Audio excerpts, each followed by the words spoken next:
અમદાવાદના દાણી લીમડાની જીન્સ કંપનીમાં 3 શ્રમિકના મોતનો કેસ પોલીસે કંપનીના માલિક અને કોન્ટ્રાક્ટરની ધરપકડ કરી છે। નૌશાદ શેખ અને જિગ્નેશ પુરવિયાની ધરપકડ કરી છે। ગઈકાલે એમકે ક્રિએશન કંપનીમાં બની હતી આ ઘટના। ટાંકી સાફ કરવા ઉતરેલા 3 શ્રમિકના મોત થયા હતા।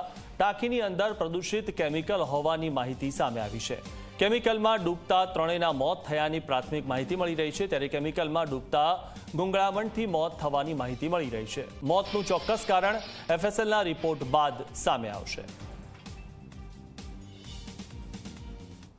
જે જીન્સનું કાપડ ધોવામાં આવે છે, એ પ્રાથમિક તબક્કે જે પાણી હોય છે એ પાણીની ટાંકી હતી અને કદાચ સોલિડ વેસ્ટ કહી શકીએ આપણે, એની સફાઈ કરવામાં આવતી હતી, જેમાં પ્રકાશ પરમાર તથા સુનિલ રાઠવા અને વિશાલ આ ત્રણેય જણ પાણીની ટાંકીની સફાઈનું કામ કરતા હતા। એ પૈકી પ્રકાશ પરમાર પ્રથમ પડેલ અને તેને બચાવવા જતાં અન્ય બે જે મરણ જનાર છે તે આમાં ભોગ બનેલ। આ ગુનાના કામે જે કંપનીના સંચાલક છે નૌશાદ શેખ તથા જે આ સુપરવાઇઝર હતા જેમને કોન્ટ્રાક્ટ લીધો હતો સફાઈનો, એ જિગ્નેશ પુરવિયાઓને એમની નિષ્કાળજી જણાવતા, બેદરકારી જણાવતા આ બાબતે એમને અટક કરવામાં આવેલ છે।